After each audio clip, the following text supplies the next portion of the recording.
Good afternoon. Thank you for joining us for this important conversation that we're going to have. I am Speaker Designate Lisa Dameth from District 13A, and it is my pleasure to share with you the House Republican plans and priorities that we have for the next 2 years that are coming forward. I want to remind you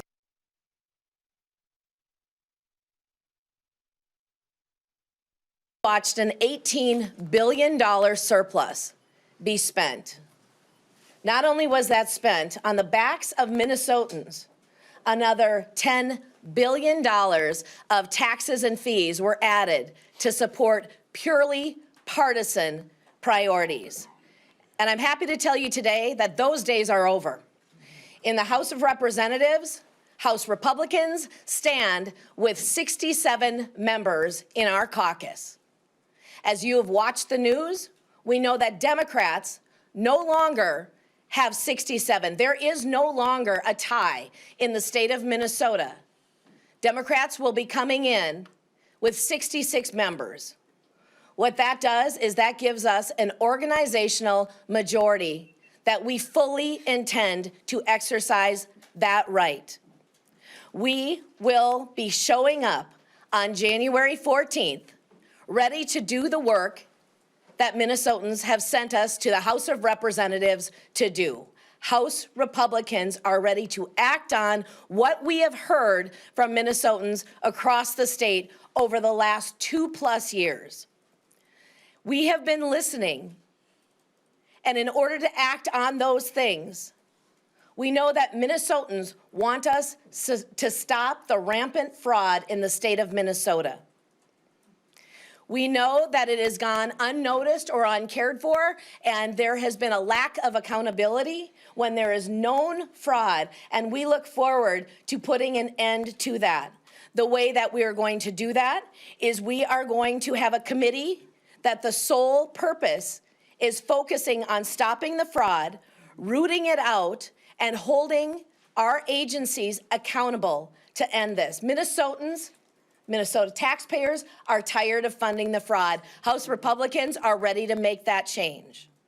We also heard from Minnesotans across the state that they want their lives to be affordable. Democrats over the last 2 years did the exact opposite thing. Again, spending an $18 billion surplus, but raising taxes, raising fees on Minnesotans, hurting the family budget. And the way we are going to accomplish part of this goal is we are going to be repealing that tax on Social Security. We know that Democrats pushed through an automatic gas tax increase that hurts family budgets. We know that we have to find ways for affordable energy. We have to make energy reliable and affordable, and one of the ways that we plan to do that is repeal the nuclear moratorium. Minnesotans also want their communities to be safe. And House Republicans here in the state of Minnesota joined together in demanding that criminals will be held accountable for their crimes. To my right, your left, you will see that we have a poster outlining the top pillars and areas of focus that we will be laser intent focused on this next 2 years. These are going to drive the decisions that we make on policy, on spending, and on saving. This is what we have heard across the state from Minnesotans, and we plan to act on that. It is my honor now to introduce to you Majority Leader Niska, and he will go through the balance of the rest of the areas that we're going to be focused on. Majority Leader. Thank you, Speaker Dameth. As she said, my name is Harry Niska. I'm honored to represent the folks in District 31A in Anoka County, and also to serve as the House Majority Leader in this biennium. In addition to what Speaker Dameth had said, we know that Minnesotans want fewer mandates and higher standards in our education system, in our schools, so that we can assure that the schools have the flexibility and the tools to make sure kids can read, can do math, can do all the basic skills they need to succeed in the economy of the future.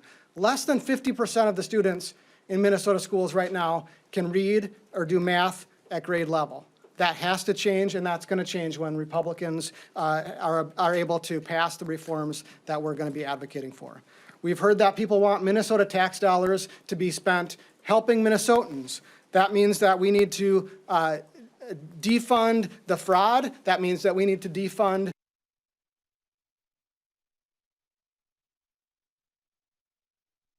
or free health care. That's something that Minnesota Republicans are going to stand behind.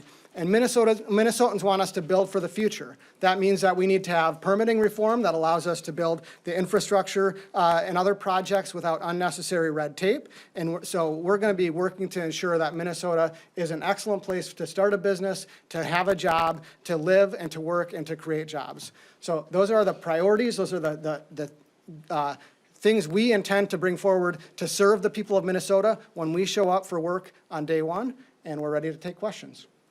Madam Speaker, what if Democrats don't show and you don't have a quorum day one? That's a great question. That is a rumor that we have been hearing, as you've seen put out. What I will tell you is House Republicans are going to be here. We are ready for work. We are ready to get to work for the state of Minnesota. There is absolutely no reason why Democrats wouldn't show up on the first day of session and be ready to work for their constituents. There is no reason why taxpayers should be on the hook for paying for people that are not going to be at their jobs. And so our expectation is House Republicans will be here ready to go, and we expect that Democrats don't. If they are not here, we will exercise every opportunity to either look at recalls. We know that we definitely know that constituents expect their people to be here at work, and we do not stand for anyone that chooses not to show up. You mean recall elections? You would try recall Whatever elections? opportunity is out there, if they choose to do this, we will explore it and we will act. And what about forcing attendance? Could you get law enforcement involved? Are you exploring law enforcement bringing members back, compelling attendance? Other states have gone through that. We are absolutely expecting that Democrats will show up on the first day of session and be ready to get to work. Are you talking? Are you back channeling? Are you and Speaker Hortman talking anymore? There have been some recent conversations, but at this point there is no need for a power sharing agreement because there is not equal power in the state of Minnesota. There is 67 Republicans, 66 Democrats, and so we are working forward on that. We do know that there was a question put out whether or not 68 votes were needed to organize. I know that there are 133 elected representatives that their constituents expect them to be in their desks on the House floor, ready to get to work and do the work of Minnesota. Madam Speaker, could you, there's so many ifs in this whole thing, but if Representative Tabke prevails in court, and if he shows up expecting to have an election certificate, will the Republicans attempt to vote to not seat him as they are empowered to do by the Constitution? I think it's very important to look at the election in Scott County that is in question. And we know that every vote needs to count. We know that we have to make sure that our elections are fair in this state. And knowing that there were 20 ballots thrown away means that there were 20 disenfranchised voters, and that cannot be. We are waiting for that court decision, but we know that every voter should have their vote fairly counted, and we will absolutely stand behind the voters of Minnesota to ensure that that happens. I just have a question about how we should refer to you. You introduced yourself as Speaker Designate. You referred to Representative Niswa as the Majority Leader. Which is it? The gentleman asking the question referred to you as the Speaker. What are you? I am Speaker Designate Demuth. Are you going to take the title of Speaker of the House? Yes, I am. When this all settles, you know, the DFL says if it's tied, that you should be power sharing. If it ends up tied, once all the court stuff's done, do you have any plans to put Democrats on committees or do a power sharing agreement? It's very interesting because when we knew that there was a tie before the court case, right after the election, you were here and you heard the fact that we were able to come up together with a 67-67 power sharing where we came up with committees and co-chairs. What I expected and what was said during an interview was that, are there conversations going with people from the other side of the aisle? Those conversations always go on. What we have now seen, though, because of what the Democrats have said, that they're not going to show up, brings into question how serious they were about an actual power sharing agreement. There is not a tie right now in the state of Minnesota. There is a special election that's been called for the 28th of January, and even that is in question. But what we've seen is Democrats, through the press, are choosing to say that they're not going to work with Republicans in any way, and that's unacceptable here in the state of Minnesota. Can you explain how the recall elections work? Can you representatives create a recall election for a certain person, or doesn't that happen organically with people in a certain district? Absolutely. We can go ahead and touch on that. I will have Majority Leader Niska talk about that a little bit. Yeah, so the Minnesota Constitution says that the grounds for recall are misfeasance or nonfeasance of office. It's clear, and legislators are specifically referenced in that. So there's a process set out in the Minnesota Constitution. We think if nonfeasance of office means anything with legislators not showing up for work at the statutorily defined time in law that we have to show up for work is nonfeasance of office. And so certainly any Minnesotan who's member of the legislature doesn't show up for work, we think has the ground to bring to begin the process of a recall election. Is there a precedent for this, under this type of scenario? We're not aware of it, no. And how did you send that to the Secretary of State, or logistically, what are the steps? You petition to the Minnesota Supreme Court for to go forward with collecting signatures. Okay, so the Minnesota Supreme Court would have to give the green light to collecting signatures. And then you'd have to get the threshold of signatures in a district? Yeah.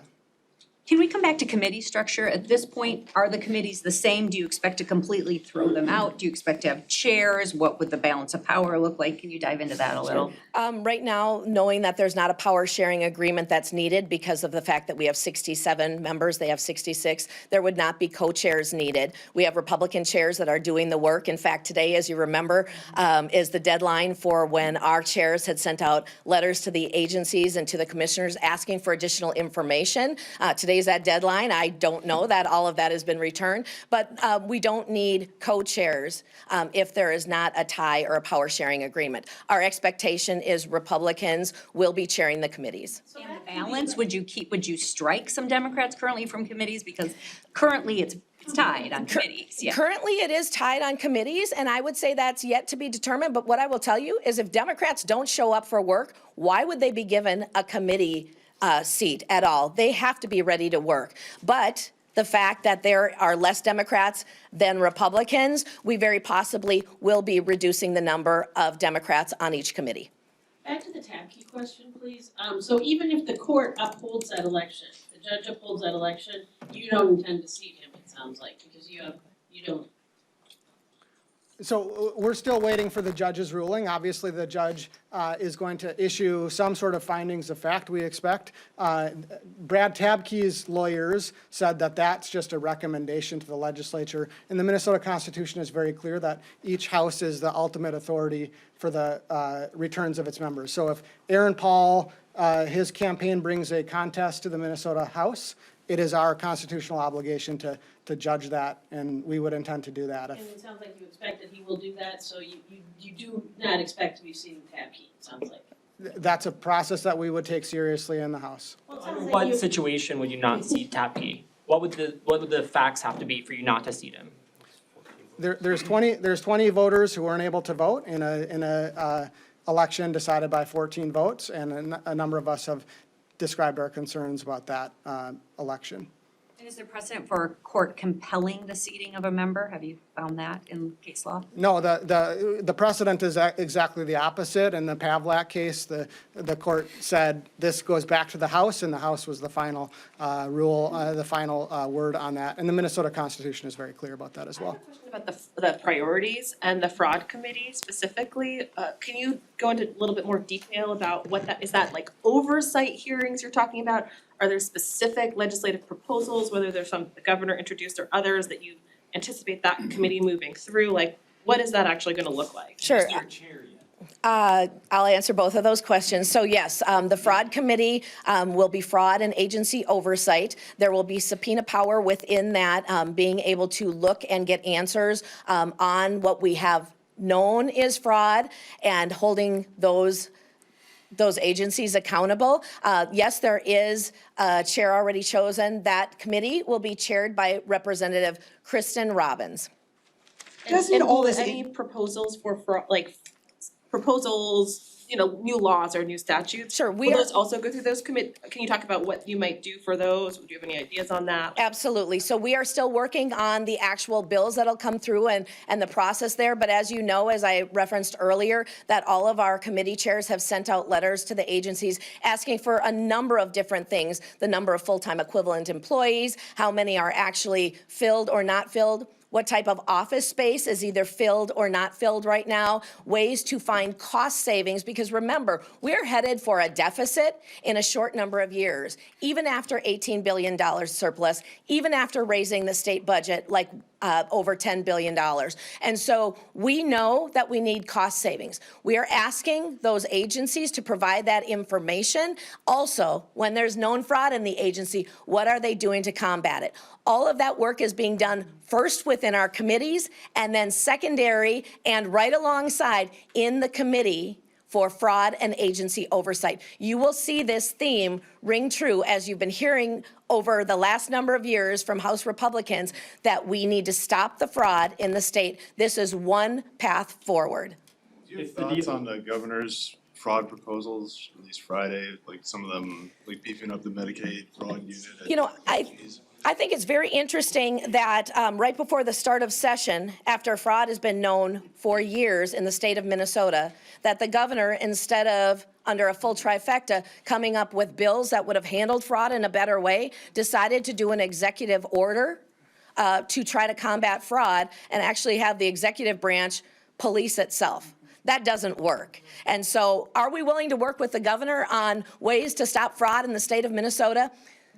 That is under consideration, but House Republicans over the years have had amendments that we've wanted to bring forward that would always go down on partisan votes. And so we are ready to go to work with the governor should he want to engage with us. He will see our proposals moving through, though. Can we hear from the new chair on this as well? Ms. Robbins, would she speak to Just it? briefly, if that's okay, Chair Robbins, if you could just talk briefly about your committee.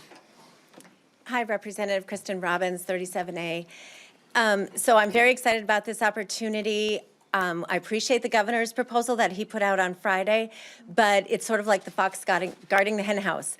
We need to have legislative oversight of agencies in the executive branch, and that's the purpose of this committee. So we will be having hearings, we will have subpoena power. We look forward, this should be a bipartisan issue. I look forward to working with my colleagues, working with the governor's office, because it's in the best interest of the taxpayers of Minnesota that we find and stop this fraud, and then put in place policies that will make sure that enterprise-wide in the state, we have internal controls that are going to be more effective. So I look forward to it. I think we'll have a great team and very robust hearings. I encourage you all to attend. On another priority, thank Paul Bloom with Fox 9, to make Minnesota safe. Done a lot of reporting in the area of juvenile crime, juvenile justice. I don't know if it's too early, obviously some much bigger issues heading into the legislative session being discussed in this room. But anybody in your caucus that would address it, and specifically as it relates to the crisis that we really have pinpointed on where to send these youngest of offenders, this 10 to 13-year-olds that will eventually, with the new age of criminality take effect next year, you're concerned about that. Yeah, Is there anything worth addressing there? Our chair for public safety is Chair Paul Novotny, and he and his committee have been doing a work on a number of proposals coming through. I don't have anything specific for you, but that is going to be a priority. When we have repeat criminals, young criminals, and then those that are not held accountable later, that is a problem. The earlier we can get things addressed with those youngest and help them change their lives around, of course, we want to do that. Watching for more proposals, though, as it comes through. Back to the issue of the quorum. If you do not have a quorum on day one or week one, are there loopholes? Are there other things under state law or constitution that you can work around that? Or what would likely happen? Our expectation is that we have a quorum with 133 elected members of the House of Representatives. That will be there day one at the start of session to start the work in the House. But if that doesn't happen, do you have any recourse? Is there any way to work around that? We will be looking at all opportunities to work through that, but House Republicans will be there day one on January 14th, ready to get to work for the people of Minnesota. How are you possibly gonna enact, or pass some of these goals with all of the focus being on who's in the majority, who's not in the majority, who's on the committee? I mean, it really doesn't seem like this bodes well for this legislative session. It hasn't even started yet. I would say that our focus as House Republicans has been all along to do the work of the people of Minnesota, which is coming up with these proposals, working hard. We will have hearings through the committees and start moving these along.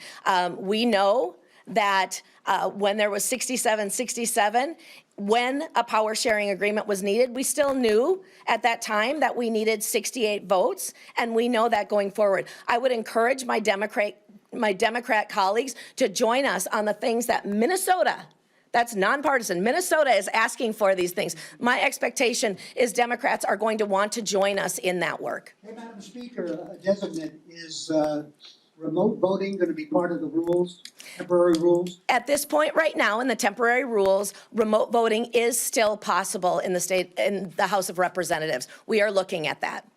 What might you do to change that, or you don't know yet? That is under discussion right now. Do you need 68 votes to elect a speaker? We need 67 votes to elect a speaker. That was done twice in history. And so there's past precedent. That is fully what we're expecting, which is why I have said that I will be elected as speaker on the 14th. Representative Nash, you've been talking about some legislation that you were interested in. Is it one of these bills that was highlighted today, or is there something else you?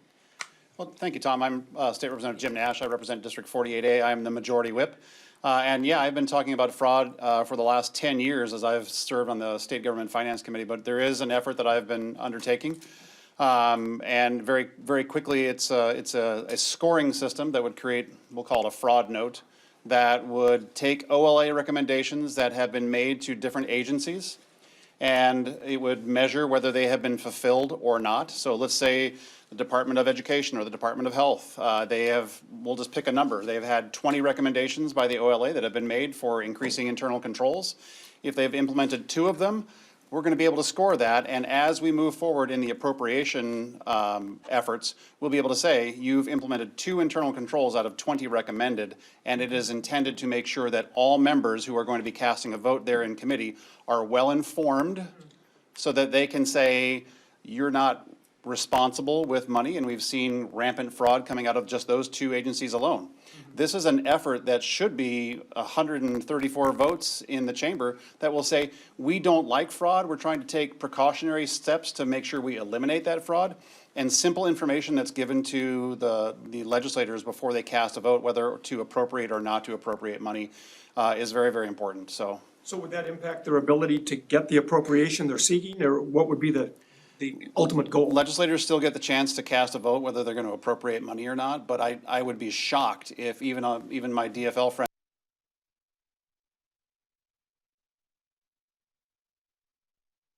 implement internal controls that we should still appropriate that money. I'm hoping that it is a cautionary tale that is listened to by all legislators, and that something as simple as a numeric representation of the propensity for fraud would be something that everybody takes action on. If the DFL makes it up to 67 members at some point during the legislative session, will you commit to resuming work on a power sharing agreement and potentially restructuring things if work can get done on that? It's really interesting to see how there was the power sharing when we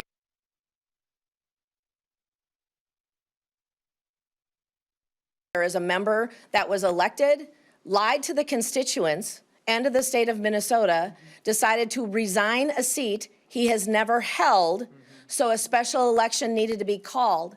It's very interesting with that change because of the courts that all of a sudden our friends, our Democrat friends that were all about power sharing, when there is this change, they don't want to work with Republicans at all. It completely begs the question of whether or not a true power sharing was going to work when we see that Democrats are refusing to potentially even come into work. So to your question, whether or not we will resume power sharing talks, I can't answer that right now because it doesn't look hopeful. It does not look like they actually want to work with Republicans, and that's what would be needed if there was a true power sharing. They stalled until a 67th member was elected.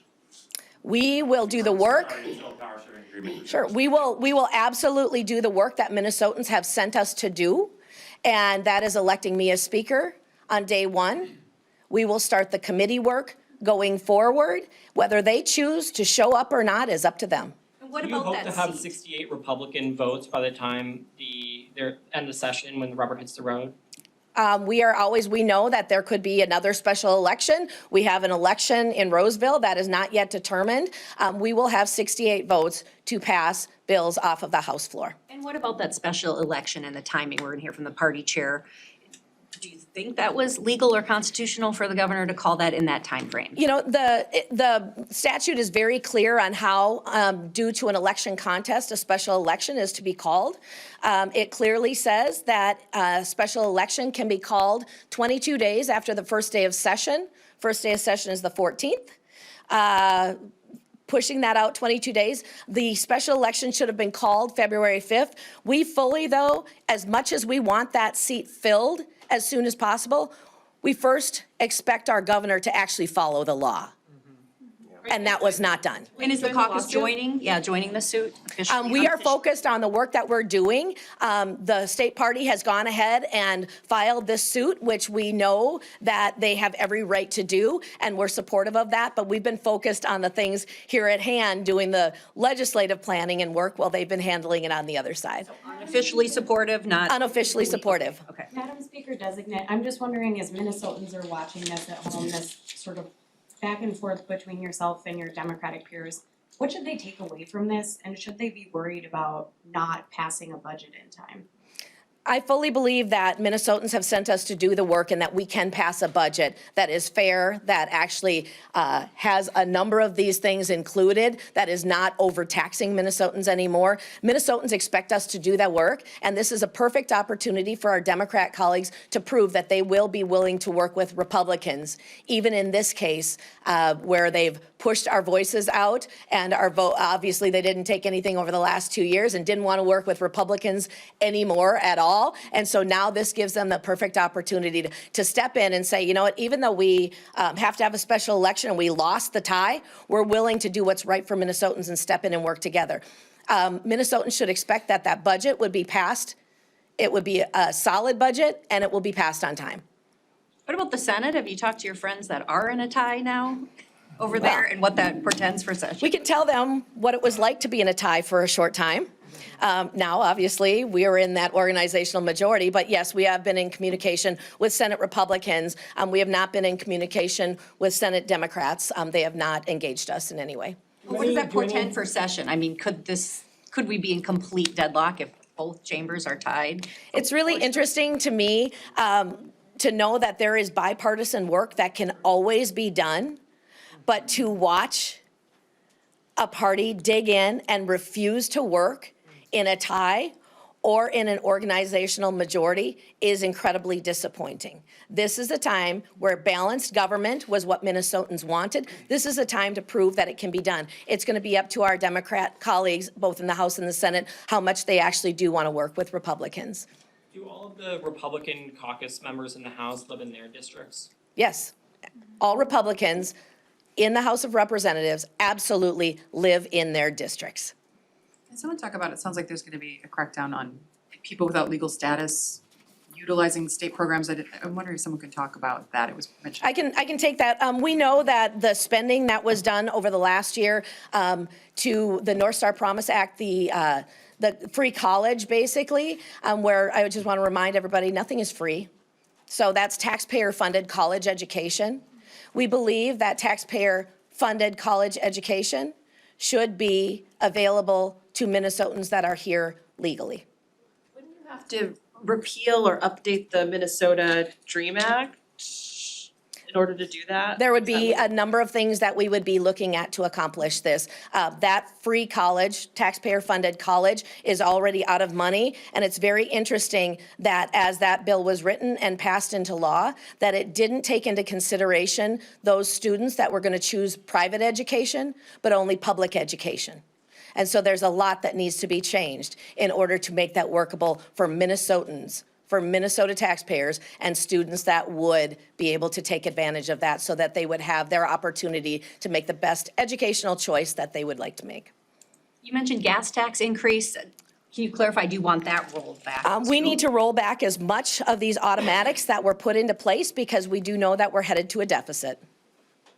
Are you taking it for granted you'll have 67 votes on everything? There's been seen some words on Twitter that have been critical, insulting of you, Madam Speaker Designate. And I wonder if it's clear that you've got 67 strong votes in your caucus. I know House Republicans have completely agreed that I have 67 votes for Speaker. We are completely unified on that. I have no doubt in my mind.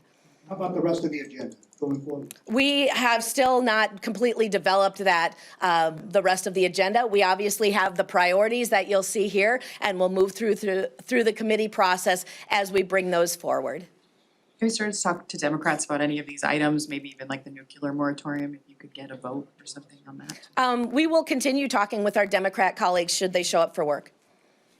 Have you talked to the governor recently? Has he reached out amid all of this? The governor has not reached out, but I have reached out to his office just a few weeks ago and asked for a standing meeting. I think that would be the best way as we're working toward the end of session, but the best way to really start that. I know they received my request and acknowledged it, but they have yet to set a standing meeting with me at all. Thank you. Thank you.